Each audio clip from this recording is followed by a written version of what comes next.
तो इस लेक्चर में हम आपका स्टार्ट करने जा रहे हैं चैप्टर 1 रैशनल नंबर की प्रॉपर्टीज़ के बारे में पढ़ेंगे कि रैशनल नंबर की प्रॉपर्टीज़ क्या क्या होती हैं। लेकिन उसको पढ़ने से पहले एक बार रैशनल नंबर रिवाइज कर लेते हैं। हमने पढ़ा था रैशनल नंबर कौन से नंबर होते हैं, वो नंबर्स को रैशनल नंबर बोला जाता है जिनको हम पी अपॉन क्यू के फॉर्म में डिनोट कर सकें। We can write them in the form of P upon Q. और दो कंडीशन थी। पहली condition where Q is not equal to zero, Q zero नहीं होना चाहिए। और दूसरी कंडीशन क्या थी, P and Q are elements of integers. मतलब P और Q इंटीजर हो सकते हैं। अब इंटीजर्स में कौन से, तीनों, positive integers, negative integers and zero, तीनों हो सकता है। लेकिन Q ज़ीरो नहीं हो सकता। ये ज़ीरो कौन हो सकता है, P हो सकता है। ठीक है, तो ये हमारे रैशनल नंबर्स की डेफिनेशन थी जो हमने अभी लास्ट लेक्चर में आपने पढ़ा था। तो आज हम इस लेक्चर में इन रैशनल नंबर्स की प्रॉपर्टीज़ के बारे में बात करने जा रहे हैं। तो पहली प्रॉपर्टी जो हमें पढ़नी है वो होती है क्लोजर प्रॉपर्टी। क्लोजर प्रॉपर्टी, इसमें हमें ये देखना है कि जब हम दो रैशनल नंबर्स को ऐड करेंगे, सब्ट्रैक्ट करेंगे, मल्टीप्लाई करेंगे, डिवाइड करेंगे, तो क्या हमें एक रैशनल नंबर मिलेगा या नहीं मिलेगा। मतलब अगर मैं कोई दो रैशनल नंबर को ऐड करता हूँ, सब्ट्रैक्ट करता हूँ, मल्टीप्लाई करता हूँ या डिवाइड करता हूँ, तो उसका आंसर क्या एक रैशनल नंबर आएगा या इरैशनल नंबर आएगा, यही हमें इस प्रॉपर्टी में बतानी होती है। तो पहला हम देखते हैं ऐड। मतलब क्लोजर प्रॉपर्टी के अंदर अगर हम दो रैशनल नंबर्स को ऐड करेंगे तो क्या होगा। तो एडिशन के लिए जैसे मान लेता हूँ, मैं दो एग्जांपल लेता हूँ रैशनल नंबर का, 1/2 प्लस 3/2। क्या दोनों रैशनल नंबर हैं, बिल्कुल है। ये 1/p/q के फॉर्म में भी है, q not equal to zero, और दोनों इंटीजर भी हैं। सेम यहाँ भी है, p/q के फॉर्म में है, q not equal to zero और दोनों इंटीजर हैं। तो जब मैं इन दो रैशनल नंबर्स को ऐड करूँगा तो इसका जो आंसर मिलेगा क्या वो एक रैशनल नंबर होगा या नहीं होगा, ये बताती है क्लोजर प्रॉपर्टी। तो देखो डिनोमिनेटर सेम है, मतलब हम इसको ऐड कर सकते हैं न्यूमरेटर न्यूमरेटर। 3 + 1 ये हो जाएगा 4/2, ये कट सकता है तो 2 और कट जाएगा, क्या आएगा ये 2/1। क्या एक रैशनल नंबर है 2/1, बिल्कुल है। तो इसका मतलब क्लोजर प्रॉपर्टी एडिशन फॉलो करता है।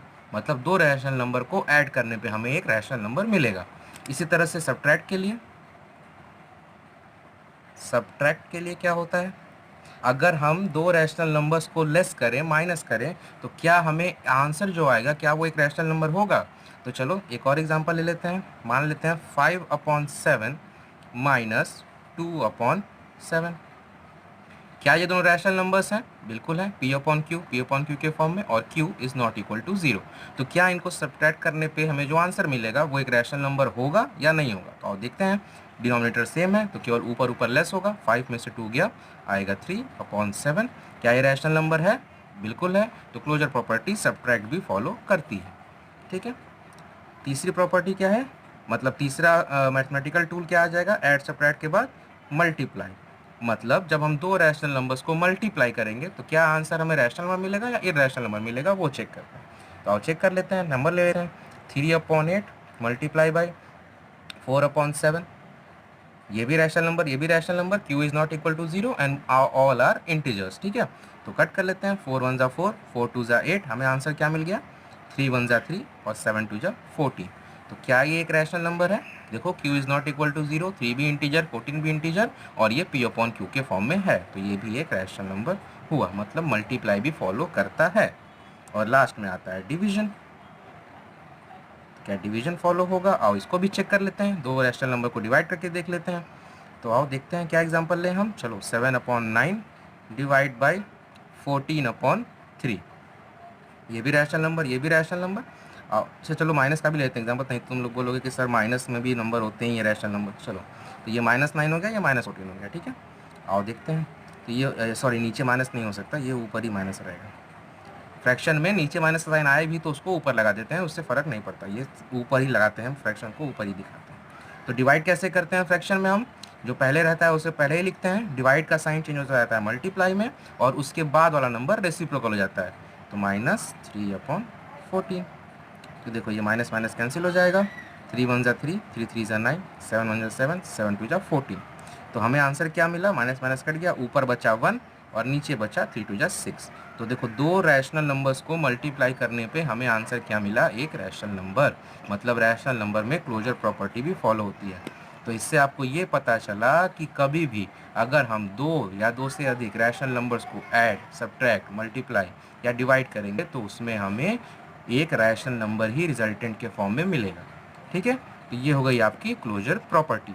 इसके बाद हम शुरू करते हैं नेक्स्ट प्रॉपर्टी। तो हमारी दूसरी प्रॉपर्टी है जो हमें पढ़नी है वो है कम्यूटेटिव प्रॉपर्टी, कम्यूटेटिविटी प्रॉपर्टी। ये आपने पढ़ी होगी शायद, पहले नेचुरल नंबर्स के केस में हम पढ़ते थे ना कि अगर मैं 2+3 लिखूं या 3+2 लिखूं, आंसर हमेशा सेम ही आएगा। क्या मतलब, चाहे a+b करें या b+a करें, आंसर हमेशा सेम ही आएगा। मतलब दो नंबर को ऐड करने में हम उन्हें किसी भी सीक्वेंस में लिख सकते हैं। तो ये होल नंबर के टर्म्स में हमने पढ़ा था, अब इसी को हमें रैशनल नंबर्स के टर्म्स में पढ़ना है। ठीक है, तो आओ चेक करते हैं। पहला, क्या एडिशन में हम ये काम कर सकें कि दो नंबर को हम कैसे भी लिखें उनका आंसर सेम आएगा? तो आओ एग्जांपल लेके देख लेते हैं। मैं लिखता हूँ 2/3 + 4/3। ठीक है, इसका आंसर। और इसको हम कैसे लिख सकते हैं कम्यूटेटिव के हिसाब से? जो पहले लिखा था उसको बाद में लिखेंगे, जो बाद में लिखा था उसे पहले लिखेंगे। कम्यूटेटिविटी यही होती है। ठीक है, किसी भी सीक्वेंस में प्लस माइनस करने को कम्यूटेटिव बोलते हैं। तो ये जो पहले लिखा था इसको हम बाद में लिखेंगे, तो बाद वाले को पहले लिख लिया, +2/3। हमें देखना है क्या इन दोनों का सम सेम आएगा। तो इसको ये इक्वल होना चाहिए ना इसके हिसाब से। चलो इसको ब्रैकेट में इक्वल कर लेते हैं, नीचे सही कर लेंगे। ठीक है, ये हमारा इक्वल रहेगा। हम ये मान के चल रहे हैं कि ये किसी भी सीक्वेंस में ऐड करने पे हमें इक्वल ही मिलेगा आंसर। और देखते हैं ऐड करके देखते हैं क्या होगा। तो डिनोमिनेटर सेम है, मतलब मैं ऊपर ऊपर ऐड कर सकता हूँ। तो 4+2 क्या आ जाएगा 6 अपॉन डिनोमिनेटर सेम है तो 3 इक्वल टू, हमने माना है कि इसको ऐड करने पे हमें इक्वल ही मिलेगा तो इक्वल टू का साइन लगाया। और यहाँ भी वही काम करेंगे, डिनोमिनेटर सेम, ऊपर ऊपर ऐड करेंगे तो 4+2 क्या आएगा 6/3। तो देखो दोनों इक्वल आ गए ना। मतलब एडिशन में दो रैशनल नंबर को हम किसी भी सीक्वेंस में लिख के ऐड करेंगे तो हमें आंसर सेम ही मिलेगा। ये बताती है हमारी कम्यूटेटिविटी प्रॉपर्टी।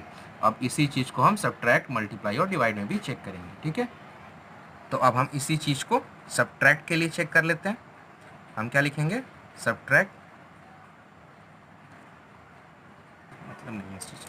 तो अब हम कम्यूटेटिविटी प्रॉपर्टी को हम सब्ट्रैक्शन के लिए चेक करते हैं कि क्या सब्ट्रैक्ट में ये फॉलो होती है या नहीं। क्या होती है कम्यूटेटिव प्रॉपर्टी? प्लस के लिए हमने देखा था, तो अगर माइनस के देख लेते हैं। अगर हम a-b करें या b-a करें तो हमें आंसर सेम मिलना चाहिए, हमें यही चेक करना है। ठीक है, अगर ये इक्वल आया तो ये सब फॉलो होता है, नहीं आएगा तो नहीं होता। ठीक है, तो आओ देखते हैं एक एग्जाम्पल के थ्रू। मैं माइनस करूँगा 10/7 - 4/7। ठीक है, ये हमारा क्वेश्चन है। और माइनस के लिए कम्यूटेटिव क्या होता है कि आप किसी भी साइन में लिख सकते हैं। a/-b, ये हमारा a है, ये हमारा b है। तो अगर मैं इसको b-a के फॉर्म में लिखूं, मतलब b वाले को पहले लिखूं 4/7 - 10/7, a वाले को बाद में, तो हमें आंसर सेम मिलना चाहिए। और सॉल्व करके देख लेते हैं क्या आंसर सेम आ रहा है। तो देखो डिनोमिनेटर सेम है, ऊपर ऊपर सब्ट्रैक्ट कर लेते हैं। 10 - 4 क्या आ जाएगा 6/7 इज इक्वल टू, इधर क्या मिलेगा 7 सेम है 7 और 4 - 10 तो प्लस माइनस माइनस होता है। 10 में से 4 गया 6 और साइन लगेगा ग्रेटर नंबर का, तो -10। 10 और 4 में कौन सा साइन बड़ा है, 10 नंबर बड़ा है, तो 10 का साइन ही यहाँ भी लगेगा, तो ये 6 हो जाएगा माइनस। तो देखो ये दोनों बराबर है ना, 6/7 6/7, मतलब ये सब्ट्रैक्ट भी फॉलो करता है ना। ये भी 6/7, ये भी 6/7 है, दोनों इक्वल है ना। नहीं, ये प्लस का 6/7 है और ये माइनस का 6/7 है, दोनों इक्वल नहीं है। ठीक है, तो कम्यूटेटिव प्रॉपर्टी सब्ट्रैक्शन पे फॉलो नहीं होती। ठीक है, तो अब हम आगे बढ़ते हैं, हमारे अगले मल्टीप्लिकेशन टू मल्टीप्लाई पे बढ़ते हैं। मैथमेटिकल टूल हमारा अगला है मल्टीप्लाई, मतलब दो रैशनल नंबर्स को मैं किसी भी सीक्वेंस में लिख के मल्टीप्लाई कर सकता हूँ। ठीक है, तो एग्जाम्पल ले लेते हैं 2/3 मल्टीप्लाई बाई 4/7, और ये हमारा इक्वल होना चाहिए किसके, 4/7 मल्टीप्लाई बाई 2/3। बस हमें सीक्वेंस चेंज करना है, नंबर नहीं। इसको पहले लिखा था, इसको यहाँ बाद में लिख दिया, इसको बाद में लिखा था, यहाँ पहले लिख दिया, दोनों का आंसर सेम आना चाहिए। अगर आ गया तो मतलब ये मल्टीप्लिकेशन प्रॉपर्टी कम्यूटेटिविटी की फॉलो होती है। आओ मल्टीप्लाई करके देख लेते हैं। तो ऊपर ऊपर मल्टीप्लाई, 4 × 2 = 8, नीचे नीचे मल्टीप्लाई, 7 × 3 = 21 इज इक्वल टू, यहाँ भी भाई ऊपर ऊपर मल्टीप्लाई, 4 × 2 = 8, नीचे नीचे मल्टीप्लाई, 7 × 3 = 21। तो देखो दोनों सेम है ना, ये भी प्लस का 8/21, ये भी प्लस का 8/21, तो दोनों सेम है। मतलब रैशनल नंबर्स को किसी भी सीक्वेंस में मल्टीप्लाई करने पे आंसर सेम आता है। ठीक है, तो ये हो गई हमारी मल्टीप्लिकेटिव कम्यूटेटिविटी प्रॉपर्टी। अब लास्ट डिवीजन, क्या डिवाइड करने पे दोनों सेम होता है, इसको भी चेक कर लेते हैं। मैं डिवाइड करूँगा, मान लो 4/7 डिवाइड बाय 6/21, ठीक है। और कम्यूटेटिविटी के हिसाब से हम पहले वाले को बाद में लिखेंगे, बाद वाले को पहले लिखेंगे, तो हम इसको पहले लिख लेते हैं 6/21 डिवाइड बाई 4/7।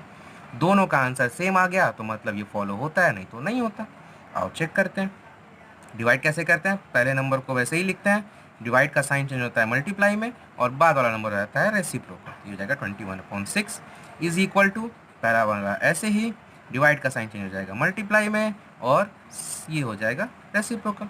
आओ देखते हैं, ये 2 से जाएगा, 2 2 ज़ा 4, 2 3 ज़ा 6, ये 7 से जाएगा, 7 1 ज़ा 7, 7 3 ज़ा 21, और ये 3 से 3 कैंसिल हो गया। इधर क्या बचा हमारे पास 2/1 इज इक्वल टू, इस साइड देख लेते हैं क्या बचा, 7 1 ज़ा 7, 7 3 ज़ा 21, 3 1 ज़ा 3, 3 2 ज़ा 6, और 2 1 ज़ा 2, 2 2 ज़ा 4, इधर बच गया 1/2।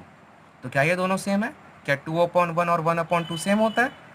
नहीं, इस 2/1 का मतलब होता है 2, ये हो गया 1/2, तो दोनों सेम नहीं है, मतलब कम्यूटेटिविटी प्रॉपर्टी डिवीजन पे अप्लाई नहीं होती। ठीक है, तो इससे हमें क्या पता चला कि कम्यूटेटिविटी प्रॉपर्टी सिर्फ ऐड और मल्टीप्लाई में ही अप्लाई होती है, सब्ट्रैक्ट और डिवाइड पे एप्लीकेबल नहीं होती। मतलब दो रैशनल नंबर्स को हम किसी भी सीक्वेंस में लिख के ऐड और मल्टीप्लाई तो कर सकते हैं, लेकिन सब्ट्रैक्ट और डिवाइड नहीं कर सकते। ठीक है, तो अब इसी के साथ हमारी कम्यूटेटिविटी प्रॉपर्टी खत्म होती है, और हम अपनी अगली प्रॉपर्टी की तरफ बढ़ते हैं, जो कि है तीसरी, और इसको बोलते हैं एसोसिएटिविटी। अलग अलग ब्रेक करके पढ़ोगे तो पढ़ पाओगे, नहीं तो तुम लोग इसको कुछ भी पढ़ोगे। तो एसोसिएटिविटी में क्या होता है? एसोसिएटिविटी का मतलब है कि a प्लस बी प्लस सी, इसमें 3 नंबर होते हैं। अभी तक हमारे 2-2 नंबर का टर्म चल रहा था। एसोसिएटिविटी, देखो मैं खुद जो है फंबल कर रहा हूँ। एसोसिएटिविटी में 3 नंबर होते हैं। तो एसोसिएटिविटी के हिसाब से अगर मैं पहले इन 2 नंबर्स को ऐड करूँ, ब्रैकेट का मतलब ये होता है ना कि जो ब्रैकेट में है वो पहले सॉल्व होगा। तो अगर मैं पहले इन 2 नंबर्स को ऐड करूँ, और बाद में जो इसका रिजल्ट है उसमें अगर सी को ऐड करूं, तो उससे जो आंसर मिले क्या वो बराबर होगा अगर मैं ये सीक्वेंस को चेंज कर दूं और पहले ये 2 नंबर ले लूं। मतलब b प्लस सी यहाँ पहले सब सम होगा, क्योंकि ब्रैकेट के अंदर है, उसका जो रिजल्ट आएगा उसमें a ऐड करने पे हमें सेम रिजल्ट मिलता है या नहीं मिलता है। तो ये बताती है एसोसिएटिविटी। ठीक है, तो इसमें मैं क्या कर रहा हूँ, मैं आपको प्रॉपर्टी बताते रहा हूँ, किसमें फॉलो होगा किसमें नहीं होगा। एग्जाम्पल्स आप खुद से चेक करना कि जो मैंने बताया है क्या वो सही है या नहीं है। ठीक है, तो एसोसिएटिविटी देख लो कितना मुश्किल है प्रोनाउंसिएशन इसका। ऐड में, सब्ट्रैक्ट में, मल्टीप्लाई में और डिवाइड में। ठीक है, क्या इन चारों में एसोसिएटिविटी रैशनल नंबर्स में, मतलब अगर मैं 3 रैशनल नंबर्स को ऐड कर रहा हूं और एक बार में मैं पहला दूसरा ले रहा हूं और दूसरी बार में दूसरा तीसरा ले रहा हूं, तो दोनों को ऐड करने पे आंसर सेम आएगा या नहीं आएगा? तो एडिशन के टर्म में देखो तीनों ऐड है ना, यहाँ दोनों मतलब ऐड ही हो रहा है ना सब टर्म्स में। तो अगर मैं एडिशन के टर्म्स में ये लिखूँ a/b plus c/d plus e/f, और अगर मैं इन दोनों को पहले ऐड करूँगा और दूसरी बारी में मैं a/b plus c/d plus e/f, और दूसरी बारी में अगर मैं इन दोनों को लेता हूँ तो ये दोनों बराबर आएंगे। क्यों आएंगे? क्योंकि सारा साइन प्लस का है। तो देखो मैंने बताया था, अगर चाहे तुम 2 + 3 + 5 करो या फिर 5 + 3 + 2 करो, कोई फ़र्क नहीं पड़ता, आंसर सेम आएगा। चाहे तो पहले इन दोनों को ऐड कर लो, 3 + 2 5, 5 + 5 10, और चाहे इन दोनों को पहले इन दोनों को पहले ऐड कर लो, 3 + 2 5, 5 + 5 10, फ़र्क नहीं। चलो ठीक है, तो कुछ ज़्यादा आपको कन्फ्यूजन हो रहा होगा कि ये क्या sir A B C D या पता नहीं इतने सारे वेरिएबल लिख दिए हैं, आपको यही तरीका अच्छा था एग्जाम्पल वाला। तो मैं इसको एग्जांपल के थ्रू ही समझाता हूँ, दिखाता हूँ आपको करके कि क्या ये फॉलो होता है या नहीं होता है। मैंने बोल दिया है होता है, मैं बोल रहा हूँ कि इक्वल आएगा, तो लेकिन मैं इसको दिखाता हूँ करके कि ये इक्वल आएगा। ठीक है, तो ले लेते हैं एग्जाम्पल, ये इसको इग्नोर मारो, ये नहीं है यहाँ पे, ऐसे समझो कि ये है ही नहीं। ठीक है, यहाँ से लिखता हूँ मैं, 3 रैशनल नंबर लेने हैं हमें, तो लिखते हैं 2/3 प्लस 4/3 प्लस 7/3। क्यों डिनोमिनेटर सेम कर रहा हूँ? क्योंकि आपको एग्जांपल से समझाना है, हमें ये बताना है कि रैशनल नंबर्स में ही ऐड करना है। ठीक है, तो ये रैशनल नंबर तो है ही, क्योंकि P/Q के फॉर्म में है, Q इक्वल टू 0 नहीं है। ठीक है, तो अब एसोसिएटिविटी के हिसाब से देखो, पहले मुझे इन दो नंबर्स को एक ब्रैकेट में रखना है, और इक्वल टू के इस साइड क्या नंबर है हमारे पास, 2/3 प्लस 4/3 प्लस 7/3, और इस साइड में मुझे किन दो नंबर्स को लेना है, लास्ट के दो नंबर्स को लेना है, और हमें ये प्रूफ करना है कि ऐसे करने पे जो आंसर आएगा वो सेम आएगा। तो करके देख लेते हैं। बॉड मास के हिसाब से पहले ब्रैकेट सॉल्व होता है, तो हम पहले इसको सॉल्व कर लेते हैं। डिनोमिनेटर सेम है तो ये आंसर भी सेम आएगा। ऊपर क्या आएगा, 4 + 2 6 प्लस 7/3, और इधर क्या आएगा, ये 2/3 ऐसे ही रहेगा। पहले ब्रैकेट सॉल्व होगा, डिनोमिनेटर सेम है 3 और 7 + 4 11। ठीक है, तो और इसको यहीं पे सॉल्व दिखा देता हूँ मैं आपको। 7 + 6 कितना होता है, 13/3 इज इक्वल टू, इधर 11 + 2 13/3। ठीक है, तो ये देखो आपका सेम आ गया, मतलब एडिशन प्रॉपर्टी में एसोसिएटिविटी फॉलो होती है। आप किसी भी दो को एक बार लेके सॉल्व कर सकते हो। ठीक है, तो अब एडिशन का मैंने बता दिया। अब अगला नंबर किसका है, सब्ट्रैक्ट का। तो देखते हैं क्या सब्ट्रैक्शन में ये प्रॉपर्टी फॉलो होती है या नहीं होती है। ठीक है, तो अब सब्ट्रैक्ट करना है हमें ना। सब्ट्रैक्ट में हमें बताना है कि सब्ट्रैक्ट में एसोसिएटिविटी होती है या नहीं। और एसोसिएटिव में यहाँ पे आपके लिए लिख देता हूँ क्या होती है, a + b + c। ये b को एक बार में लेंगे और a + b + c। सब्ट्रैक्शन में देखना है कि क्या सब्ट्रैक्शन में ये प्रॉपर्टी फॉलो होती है या नहीं। ये तो प्लस का था, हम इसको माइनस के टर्म में लिख लेते हैं कि अगर a - b - c करूं और इन दो को मैं पहले सब्ट्रैक्ट करूं, और इस साइड हमारे पास रहेगा a - b - c, और मैं यहाँ पे इन दोनों को एक बार सब्ट्रैक्ट करूं, तो क्या मुझे आंसर सेम मिलेगा या नहीं। ठीक है, तो अब एग्जाम्पल लेके देख लेते हैं। हम लेंगे फिर से 2/7 माइनस 4/7, ये ब्रैकेट में रहेगा, और इधर आएगा -5/7। सेम एग्जांपल हम इधर ले लेते हैं, 2/7 माइनस, इधर हम मिलेंगे ब्रैकेट में 4/7 माइनस 5/7 को। ठीक है, तो और सॉल्व कर लेते हैं। 7 डिनोमिनेटर सेम, तो यहाँ पे आएगा पहले 7, और 2 में से 4, 2 और 4 माइनस का साइन है, 2 में से 4 गया 2, लेकिन साइन ऑफ ग्रेटर नंबर, और 2 और 4 में बड़ा कौन है, 4, तो इसलिए यहाँ पे साइन लगेगा -2/7, और ये है, और माइनस में हमारे पास क्या है, 5/7। ठीक है, और इक्वल टू के साइड ये क्लियर है, इसके पास तो कुछ करना नहीं है, तो इसको हम पहले ही लिख लेते हैं। 2/7 माइनस, ब्रैकेट में सॉल्व कर लेते हैं, 7 के लिए यहाँ पे 7 आएगा, और 4 में से 5 गया, क्या बचेगा 1, और साइन किसका लगेगा, बड़े नंबर का। ठीक है, तो और लिखते हैं, ये क्या हो जाएगा, -2/7 और -5/7, 7 किलोमीटर सेम, तो यहाँ हो जाएगा 7, माइनस माइनस प्लस होता है, 5 + 2 7, और साइन ऑफ ग्रेटर नंबर, और 5 इसमें बड़ा है इसलिए 5 का साइन माइनस, ये हो जाएगा माइनस, इज इक्वल टू, ये माइनस माइनस प्लस, तो 2/7 माइनस इंटू माइनस प्लस 1/7। अब ये देखो -7 7 ये कैंसिल आउट हो गया, यहाँ क्या बचा हमारे पास -1, और यहाँ क्या बचा 3/7। क्या ये दोनों सेम है, नहीं ना, -1 है, ये 3/7 है, तो प्लस का भी साइन है, और ये फ्रैक्शन में है। ठीक है, ये दोनों सेम नहीं है, इसलिए हमें क्या पता चला कि एसोसिएटिविटी सब्ट्रैक्शन में फॉलो नहीं होती। आप किसी भी 3 टर्म्स के क्वेश्चन में 2 को एक बार सब्ट्रैक्ट करके और बाकी 2 को दूसरी बार लेके सब्ट्रैक्ट करोगे तो आपका आंसर गलत हो जाएगा। ठीक है, तो आओ इसके बाद अगले पर बढ़ते हैं, देखेंगे कि क्या ये मल्टीप्लाई में फॉलो होता है या नहीं।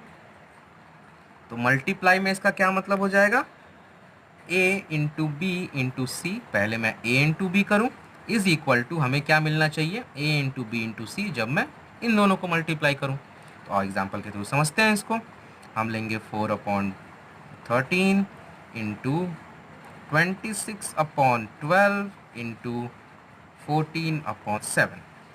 ठीक है, कोई भी रैंडम नंबर्स हैं, हमें क्या करना है, पहले इन दोनों को मल्टीप्लाई करना है, और सेम नंबर्स को ऐसे ही यहाँ लिखेंगे, 4/13 26/12 इंटू 14/7 और बाद में पहले यहाँ पे इन दोनों को मल्टीप्लाई करेंगे।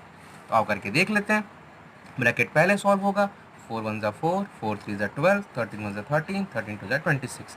यहाँ क्या बचेगा, 1 2 2/3 इंटू 14/7 इज इक्वल टू, यहाँ 4/13 है, यहाँ 7 1 7, 7 2 14, 2 1 2, 2 6 12 और 2 3 6 और 2 13 26। यहाँ हमें मिला 13/3। अब देखो यहाँ पे भी कटेगा, 7 1 7, 7 2 14, यहाँ क्या मिला हमें, 2 2 4/3 इज इक्वल टू, यहाँ 13 से 13 कैंसिल आउट हो गया, यहाँ भी बचा 4/3। तो आंसर सेम है, बिल्कुल है, मतलब एसोसिएटिविटी मल्टीप्लाई में फॉलो होती है। आप 3 में से किसी भी 2 नंबर्स को एक साथ मल्टीप्लाई करके बाकी एक को छोड़ के कर सकते हो, ठीक है। तो अब चेक करते हैं इसी चीज़ को हम लोग डिवीजन के लिए। हमें क्या करना है, इसको डिवीजन के टर्म्स में क्या हो जाएगा, ये आपका डिवीजन के टर्म्स में हो जाएगा जब a divide by b divide by c करें is equal to a divide by b divide by c। यहाँ पे इन दोनों का लिया है तो यहाँ पे इन दोनों का लिया, ठीक है। तो एग्जांपल लेते हैं, सेम एग्जांपल ले लेता हूँ, सब्ट्रैक्ट वाला जो मैंने लिया था, 2/7 डिवाइड बाई 4/7, ये एक ब्रैकेट में, divide by 5/7 is equal to 2/7 divide by 4/7 divide by 5/7, ये दूसरे ब्रैकेट में, ठीक है। तो देखो पेज चेंज होते ही मैंने इसको लिख लिया है। तो आओ इसको सॉल्व कर लेते हैं हम लोग। तो पहले ब्रैकेट सॉल्व होगा, तो ब्रैकेट के अंदर ये पहले है उसको ऐसे ही लिखेंगे, डिवाइड का साइन चेंज हो जाएगा मल्टीप्लाई में, मल्टीप्लाई होने से ये हो जाएगा रेसिप्रोकल, 4/7 का हो जाएगा 7/4, ये डिवाइड को ऐसे ही लिखेंगे 5/7, ये हो जाएगा 2/7, डिवाइड को ऐसे ही लिखो, अंदर चेंज करना है तो 4/7 ऐसे ही लिखेंगे, डिवाइड हो जाएगा मल्टीप्लाई, ये हो जाएगा रेसिप्रोकल 7/5, ठीक है। तो आओ यहाँ भी कट हो रहा है, 7 से 7 कैंसिल हो गया, 2 1 2, 2 2 4, अंदर क्या बचा 1/2 divide by 5/7 is equal to 2/7 divide by, यहाँ क्या बचेगा, 7 से 7 कट गया, यहाँ बचेगा 4/5, ठीक है। तो अब फिर से इसको डिवाइड को चेंज करेंगे मल्टीप्लाई में, तो 1/2 डिवाइड हो जाएगा मल्टीप्लाई, ये हो जाएगा रेसिप्रोकल। सेम काम यहाँ पे 2/7 डिवाइड हो जाएगा मल्टीप्लाई, ये हो जाएगा रेसिप्रोकल। ये फिर कट रहा है, 2 1 2, 2 2 4, ये हो जाएगा 7/10 इज इक्वल टू, यहाँ बचा 5/10। तो क्या ये दोनों सेम है, 7/10 और सॉरी 10 नहीं, ये 7 2 14 होता है, 5/14, क्या ये दोनों सेम है, नहीं ना, दोनों अलग अलग हैं, इसलिए एसोसिएटिविटी डिवीजन पे भी फॉलो नहीं होती। तो कहाँ कहाँ फॉलो होती है, सिर्फ ऐड और मल्टीप्लाई में, सब्ट्रैक्ट डिवाइड पे फॉलो नहीं होती, ठीक है।